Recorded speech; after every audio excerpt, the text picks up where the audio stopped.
According to legend, in 59 BC, Apostle Paulus landed in this bay whilst travelling to Rome. He was welcomed by the inhabitants of the island, stayed for 3 months, and preached the gospel, bringing Christianity to Malta for the first time in history. Our journey begins here.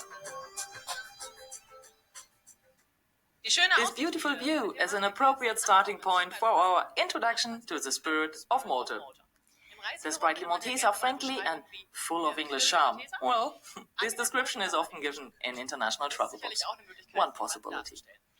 I've managed to get some locals in front of camera to share their feelings on their homeland and what moves them.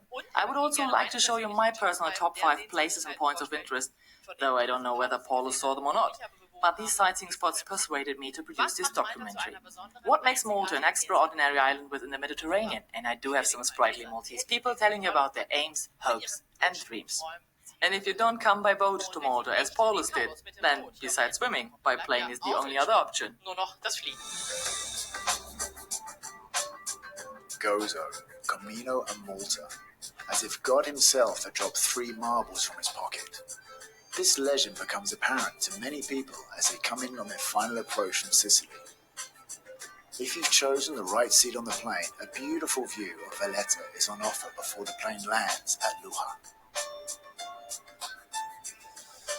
If you are greeted by your travel agency, after passing a forest of signs, and by the way, the only forest on the island, your first trip across the island will probably be in a small red transfer bus to the hotel.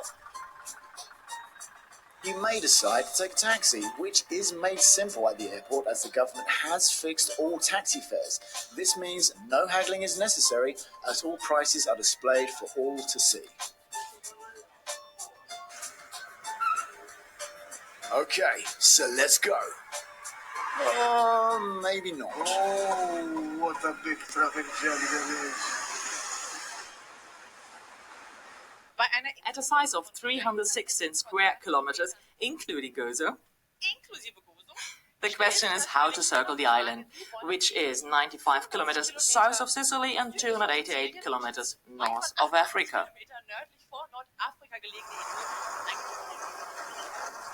You can drive the 135-kilometer ocean road by public transportation, which is, I think, quite uncomfortable. So, how about a rental car? The advantages of a rental car, such the availability, are clearly defined. You can stop at the roadside, like the Maltese people, and buy yourself a delicious amare, dates wrapped in a pastry. Or La Fala Cross, for example. It's inaccessible without a rental car, as there are no links for public transport. It's too high, in fact the highest spot on Malta. You would also be unable to visit my favorite beach, Tufija Bay. Around 40 minutes from Slema, this would be a torture at 40 degrees. Driving a car in Malta is quite easy, if you know how. Renting a car is not difficult, as there are many car rental companies to choose from. Be sure to compare the wide range of offers and prices of each agent. A Jeep would be the best choice due to its better off-road ability, but of course you can also rent a compact car. It is said that the Maltese people do not drive by traffic signals. The strongest wins and whoever honks the loudest has priority. But this is a Maltese stereotype. Is it true? What does the nice woman from the rental car agency have to say about this? Well, I've seen the same behavior everywhere. I have to admit, here in Malta they have more of a temper, but don't let this put you off. If you regard driving as a challenge or nightmare, depends on your own attitude. So, be courageous. Lesson 1, in Malta they drive on the left-hand side. Ich fahr los. Rita. Sorry.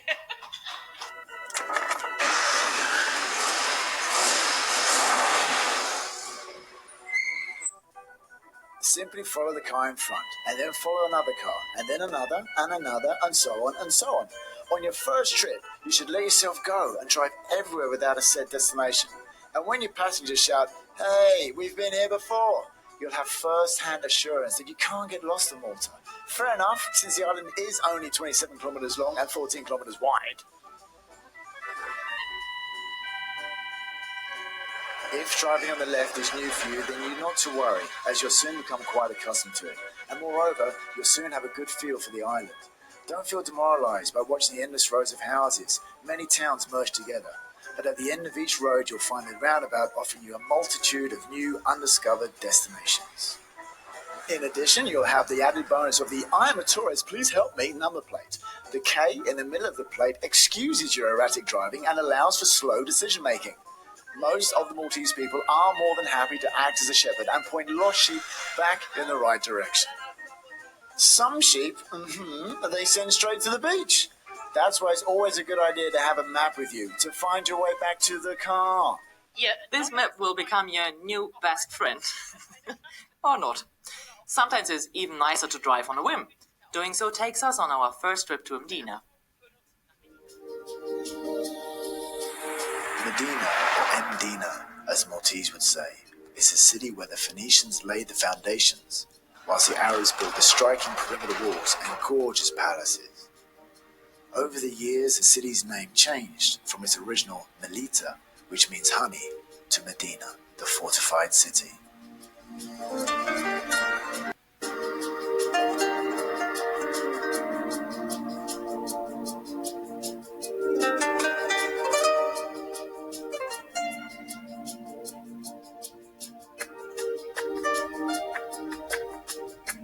When the Knights of Malta built Valletta as their new capital, Medina's importance slipped away, leaving the once capital to be called, at first, the Old City, and then, as it is known today, the Silent City.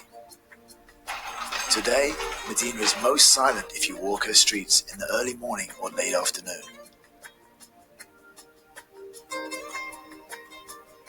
When peace returns, and you're left feeling as though you've taken a journey back through time.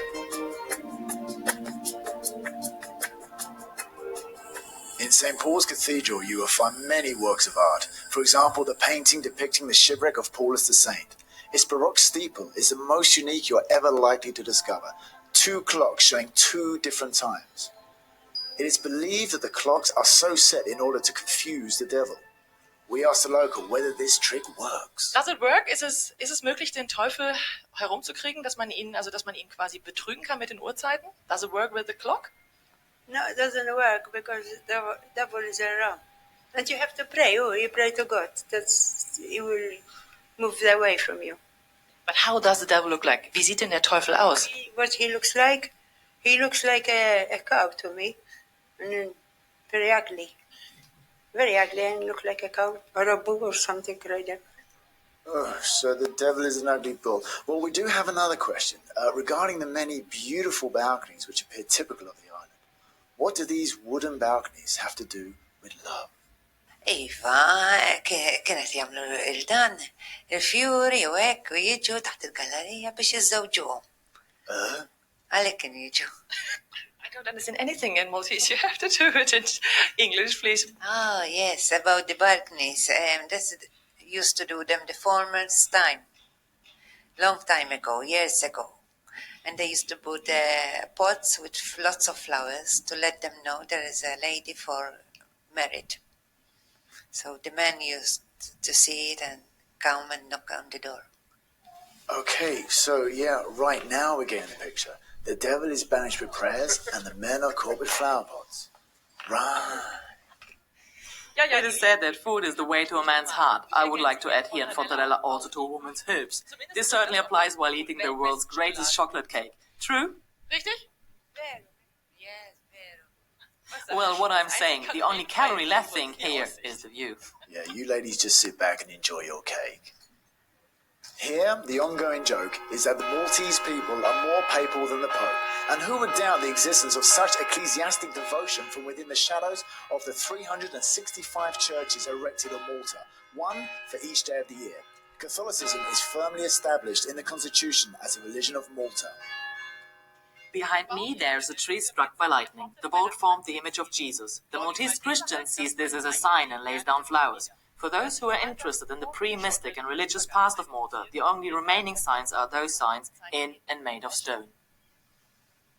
In the middle of the 4th century BC, a mysterious civilization built colossal temples on Malta and Goza. After Tarshian, Hajaim is the most impressive. Hajaim means laid stones of prayer. But who were the people that created such unbelievable buildings? Some of the rocks used to build the temple are up to 7 meters high. It is quite incredible to envisage how the stones, which can weigh as much as 50 tons, could have been moved by human beings. The oldest sacred relics of the world can be found in Malta, but what was the purpose of these megalith temples? And what was in the minds of the people at the time? What were the figures of headless priests used for?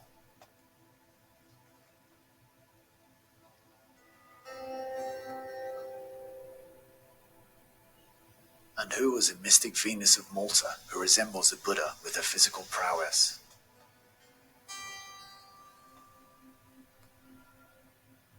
To protect the complex from vandalism, a fence has been erected, but this fence does not protect the weak limestone against erosion from the wind and rain.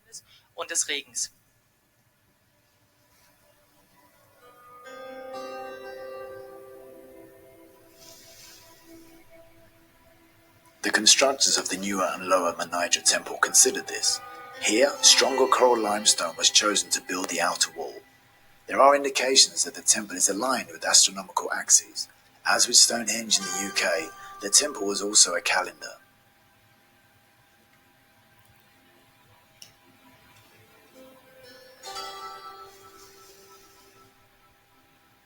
What purpose did the intricate holes have, and was there only one deity to whom people prayed? Many things speak of a same cosmic power, of the mother archetype as contributor of all life and mistress of heaven and hell. Is it true that only women spoke through the hole at this oracle? And what kind of help were the needy and desperate seeking?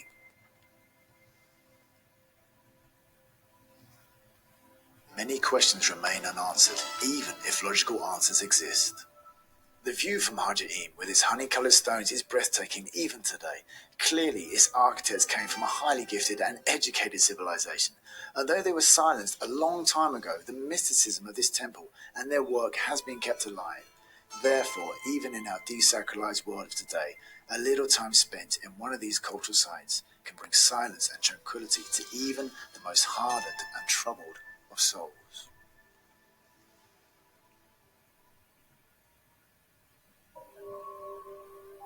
Only a stone's throw away from Haja'im, a new meditation center has been established. Goodwin Genovese, a former Jesuit priest, originally wanted to cultivate a herb garden, but now he propagates Buddhism in soil that's 97% Catholic.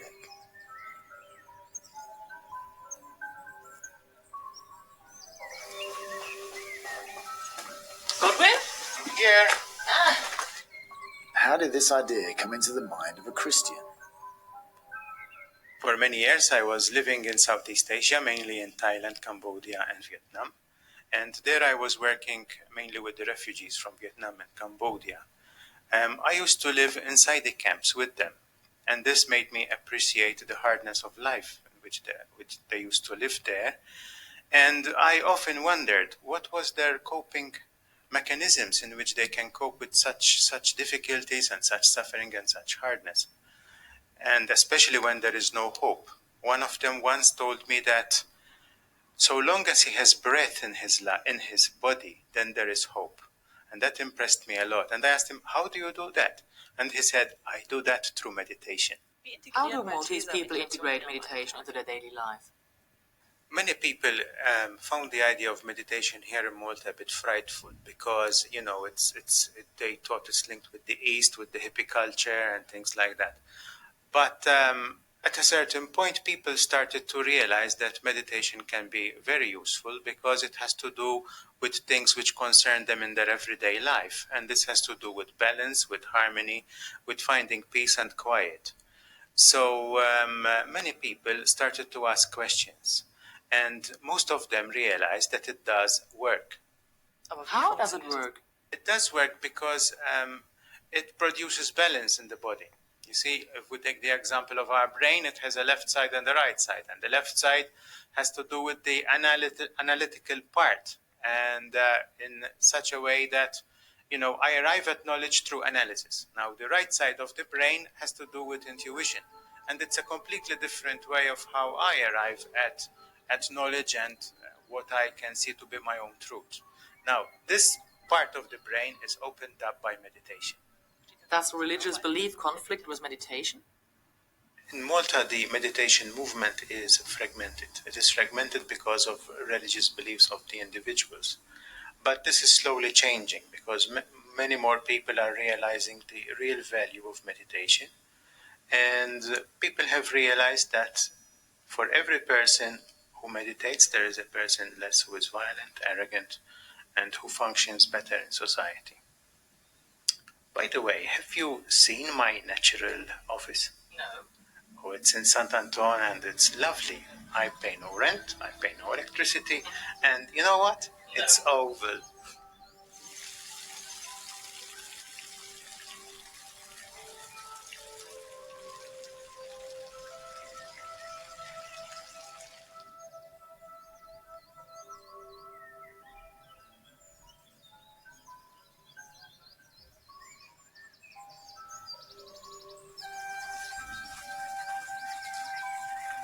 Are the techniques of meditation difficult to learn? No, it is not very difficult because it comes natural to us.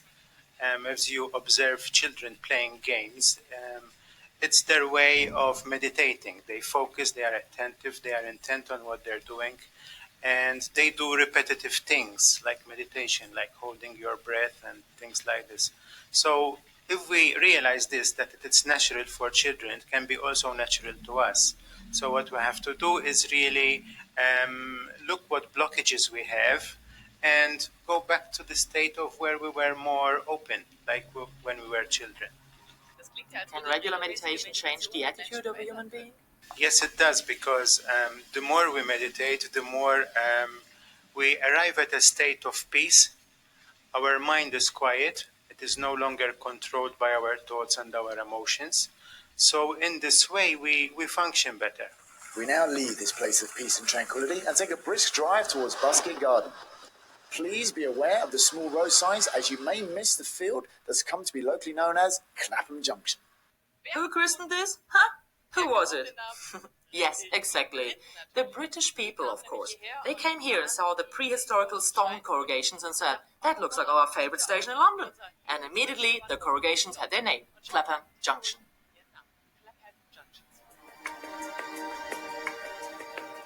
There are a few interesting theories surrounding the origin of these formations, including giant carriages with their oversized wheels. But I ask you, where are the hoof prints? Others believe they are a means of catching and diverting rainwater. Again, I ask you, why would it be necessary for channels to be parallel?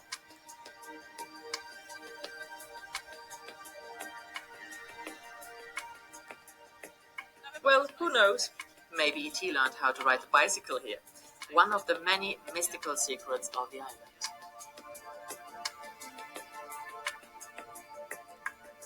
And if you're lucky, you may meet the groundskeeper.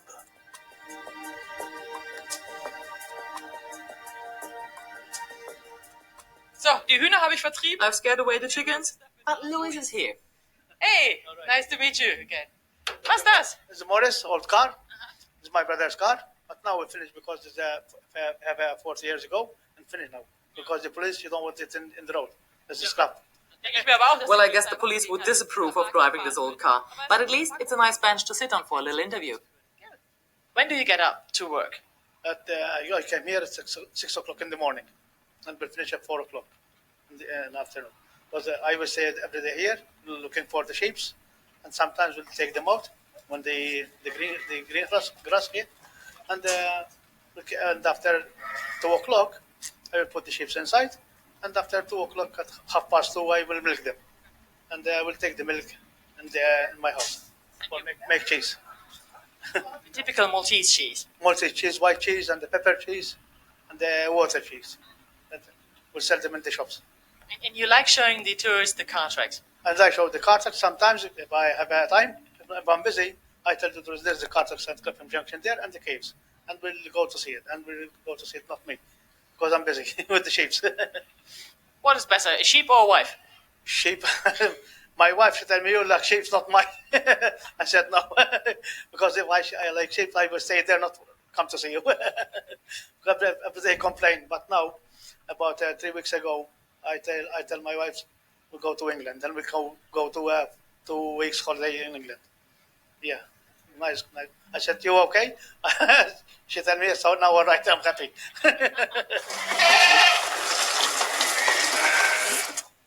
Now for a change, I'm going to appear from the left side. Upper Berka Gardens. Here in Valletta you'll have a beautiful view over the most amazing natural harbour in the whole of the Mediterranean. But how I present this next section will be a little unusual. We're not going to show you the pulsating Valletta. No stress, no high streets, and no shops.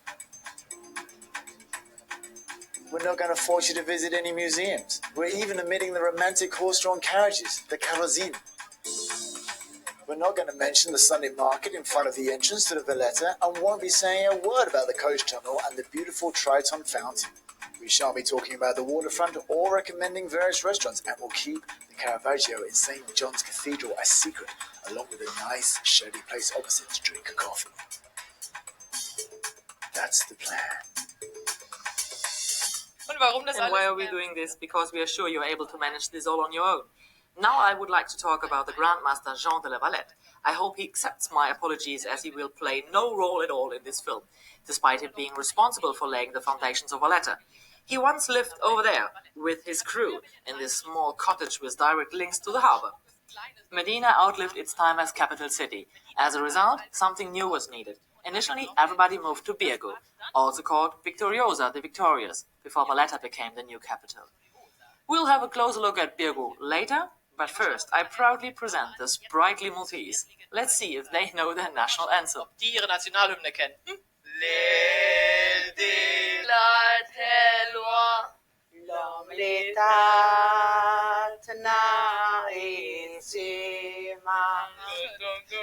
Ares mole,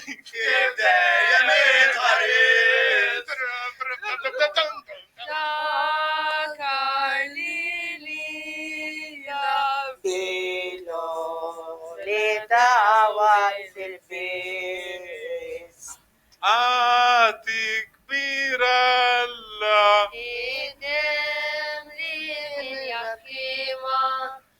راتل هنينا للسيت السحر الهديم سيدا إلا دا فيلما التينو إسلام. Here the trick is that the man can sing, because he's the frontman of Scream Daisy. So when he's not singing the national anthem, what does he do? Well, he sits in front of his garage and let his voice work for him. I hope this is not a Maltese attitude. What other artist influenced you? The bands that influenced me, the artists, are mainly Placebo, Bush, Muse, Radiohead as well. In fact, these artists tend to be part of the music we do as well. Apart from Malta, if you could choose, which other country you would prefer? Außerhalb von Europa. Apart from Malta, the place I like most is Canada. I mean, Canada has those big, nice open spaces where you can run, and be free and be wild. And I mean, that's exactly what I like. I like being free. I like running.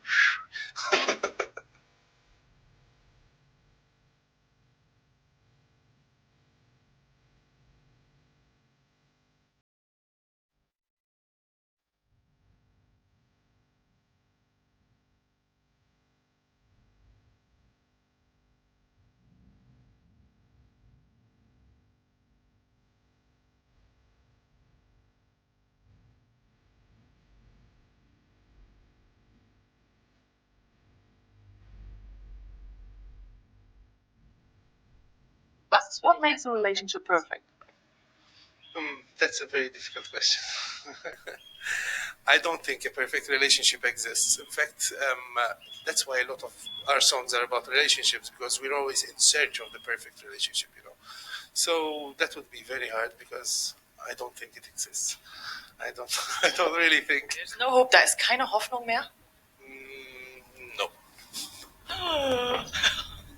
Do you have a dream you'd like to fulfill? Möchtest? My dream would be to be very, very rich, maybe buy Comino and live there alone, with my friends. Would you allow the others to swim there? Würdest du denn den anderen erlauben, auch da schwimmen zu gehen? Only my friends. Das ist aber nicht nett. This is not nice. No, but you're my friend, so... I'm allowed to fight. Oh. Oh, they're ready. They're closing. We're going to stage. Yeah. Rock and roll. Cause I don't believe in you. Yeah, I don't.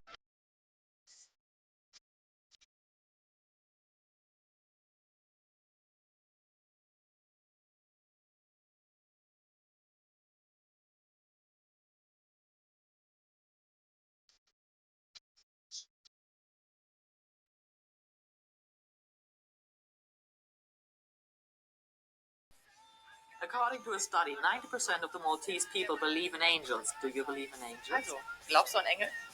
I have to agree with Abba. Yes, I do. They do. Remember the song I Had a Dream? I believe in angels. That's the only word I know, so he can sing it. Okay, swap the person. Next one. Yes, I think I believe in angels, but not the feathery wings, halo, whitish kind of things, you know. But good, nice people living here on Earth. That's my aim. You're my aim. Okay, next one. Sometimes yes, sometimes no. What does that mean? Depends on the mood. Yes. That's all you have to say. Yes, about Try angels. more. Those, come on. I have to say yes. I think everyone has a guardian angel who looks after them. So, yes. And they look nice on Christmas trees. I have to say yes, I believe in angels. But like my friend, they're not the ones with the feathers. They're the nice, pretty ladies, you know, the blonde ones from Germany, Denmark, Sweden, Norway. No. Angels. Good. Thank you. Where do you have to go to get inspiration for new songs? Usually what I need is quiet and peace. So usually what we do, because I go together with the band as well, and we go up to Gozo.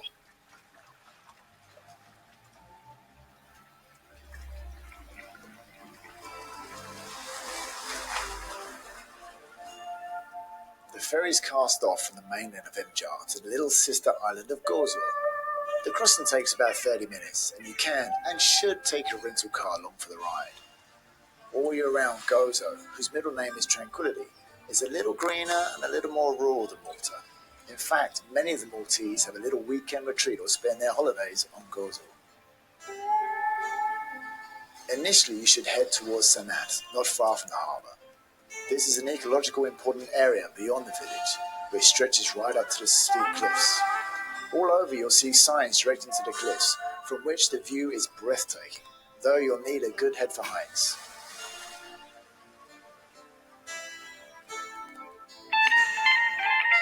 If you think the view from the top is too much for you, then perhaps you prefer to see the cliffs from the bottom. From down here you can see the different layers of rock which form the cliffs.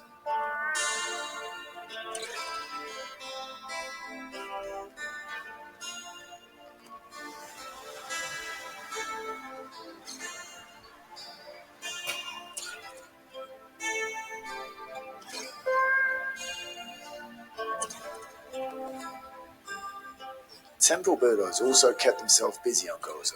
You can find some lonely orders dotted around, as seen here in the middle of a field.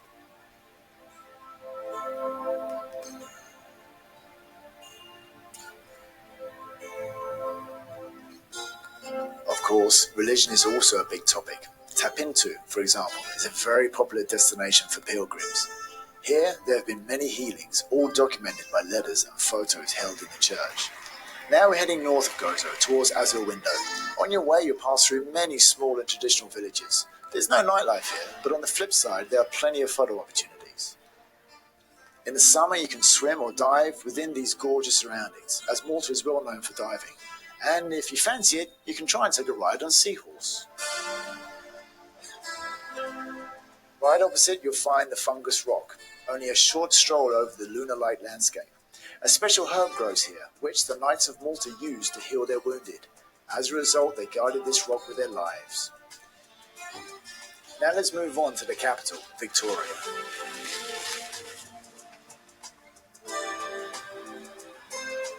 The older part of the city is named Cittadella, and overlooks the younger part of the city. As in Mdina, the Arabs tried to protect themselves against the Turks and other pirates with these strong, thick walls. Puh, jetzt bin ich aber ganz schön knackered. I've earned something really tasty, and that's that. Hello. Was ist denn das? The gozo platter with cheese, tomatoes, olives, some onions, some olive oil, of course, and a glass of wine. And that's gozo. I'm gonna eat, and you can go off and have a look around. Vielleicht mal einen großen Blick. That's the plan. I eat, and you go and have a look. First cakes, and now a salad. Why don't I get any? Always the same. Rabat is Arabic for the suburb of Cittadella. The British named the younger part of the city after their queen, Victoria. Gozo consists of flat-top mountains and deep cuttings between terraced fields. Of course, the citadel grew as the construction continued over time. Today, there are many museums in the citadel and court of Gozo.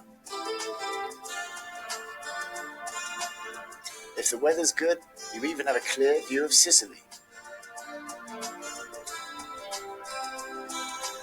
The wind that blows through Shara plays not only with the last remaining windmill, but also annoys the oldest temple in the world. The temple, Jantia, is older than the pyramids of Egypt.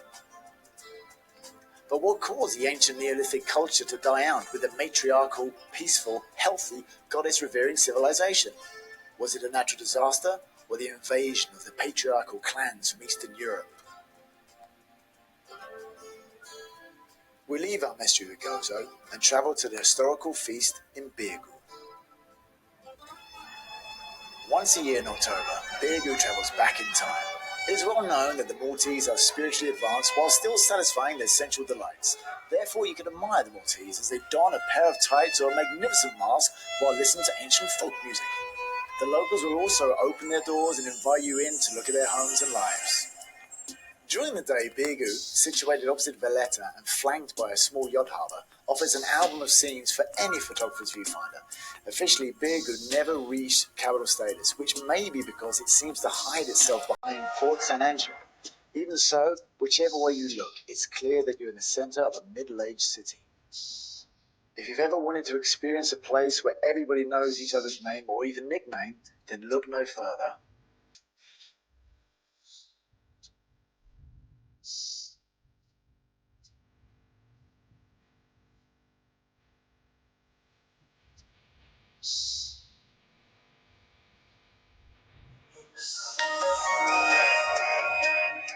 With your heart, you can feel Birgu's own unique soft charm beat warmly, whilst with your eyes, you can see its magical beauty come alive, especially at dusk, when the ancient city walls, full of history and stories of their own, come alive as the setting sun turns into honey. While we're there, let's talk about nightlife. Brothers Ian and Kevin de Sherzela, founders of the Leisure Group, have come up with various ways of keeping you entertained. Responsible for discos, bowling alleys, a modern cinema complex, their own radio station, and the 5-star Intercontinental Hotel, with its fine dining restaurant Baranga and private beach. The Leisure Group can be proud of an impressive and respectable portfolio. Katja met these two media moguls at their restaurant and asked them what they chose to do at their leisure. Well, what I really enjoy doing is taking photographs, photography. But mostly I do that abroad, not here. That's what I really look forward to, is spending 3-4 weeks abroad in some exotic place where I can take great photographs. Well, I like to hang around at home in summer, especially. You know, I like barbecues and that kind of stuff. I also like to keep fit. I like to go to the gym and I like to walk. I try and walk at crazy times, like at midday in summer when it's really hot, and I do an 8-kilometer walk, which is really tough. Everyone says I'm mad, and they're probably right, but you know, I just do crazy things. What means success for Kevin de Sherzela? Well, I suppose success to me is when you put in hard work and you take big risks and you sort of turn into a success story. That is success for me, because you know it's so difficult. Business is so difficult in today's world, and it's so competitive that if you do something you don't do well, it brings you down. So to me, I have to focus on making it successful. Otherwise, I'll be very unhappy. How important is money? I really do not work for money. I don't go and count to see how much money there is anywhere. In actual fact, there's no money. It's all goes to the bank. Is this true? Kevin, what do you think about money? I don't know what he does with his money, but I have no money left because I spend it all. I tend to live for today. I like my holidays. I like to buy clothes and cars, and I like watches, and I like. How much cars you have then? Wie viele Autos hat denn in der Garage stehen? I have 3 cars, which can be seen as a lot or a little, but in an island this size, there's nowhere really to drive them. It's just that I like cars, and I like sort of fashion type of things. But in general, apart from my family, where I got my children at school and having to bring up the family, I don't think there's going to be anything left at the end. But I can say I've had a good time. I've had a blast, and whatever I've done, I've enjoyed it. What makes you proud to be Maltese? Malteser zu sein? Well, I'm really proud of our Hypergeum. It's just a unique site. I think, you won't find anything like it around the world. The Hypergeum of House Saflini is the only temple in the world constructed underground. Descending as far down as 12 meters, the temple was literally cut out of the living rock, as opposed to being built upon it. Approximately 7,000 people have been buried here, and the temple is now under the protection of UNESCO. The temple structure is very fragile, and the admission of visitors is limited. We'd recommend you buy a ticket at the Malta Heritage 2 weeks in advance, or as soon as you arrive on Malta. How does Ian feel in here? What I feel is I feel very happy that, for a change, I'm not the oldest person in the room. This is 5,000-year-old temple, and it's really fantastic, built by people who must have known a lot of mathematics, must have been very, very intelligent. Somewhere along the line, this intelligence must have been lost and recreated again a few hundred years ago, but amazing place. This wasn't built from the ground up. It was built from the bottom down.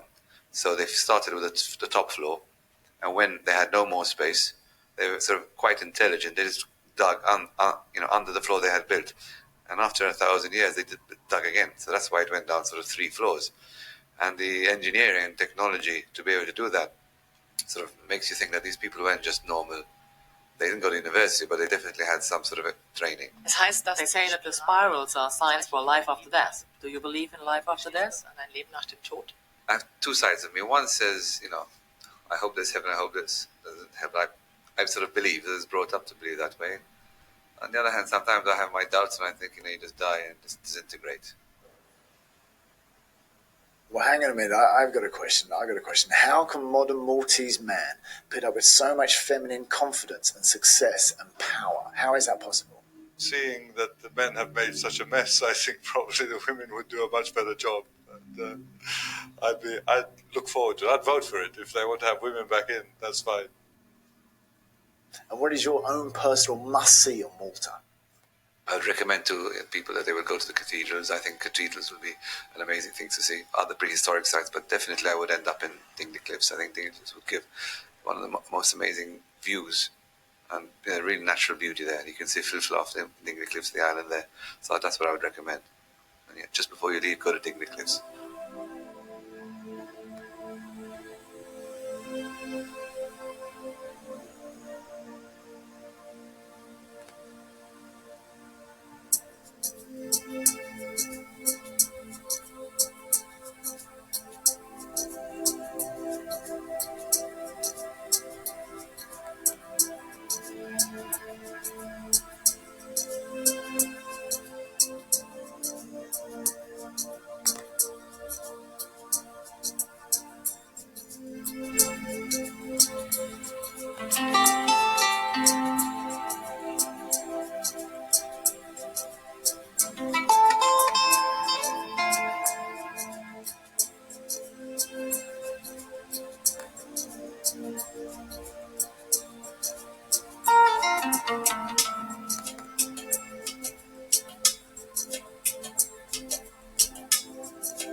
Well, there's nothing I can say to that, though this is not the proper ending for this feature. I'll tell you what, I'll try again. Now we have reached the end of our visual journey, started by a woman who set out all on her own. Alles alleine zu filmen. That's not an ending either. I'll go again. I could tell you about the legend of how Filfla came about. That's the little island over there. Apparently, the Lord God himself was angry and disappointed with the people of this landscape here, and so he tore open the earth and banished them all to hell. Good. Fortunately for them, the devil didn't want these unexpected gifts either, so he proceeded to put everything back where it came from, creating fifla, Arabic word for pepper, in the process. Op Arabisch ook pfeffer. Could be a way to end this film, but I think the most appropriate way would be to say Saha. That's Maltese for goodbye, best wishes, and most importantly, have a fantastic time embracing the spirit of Malta. Cheers.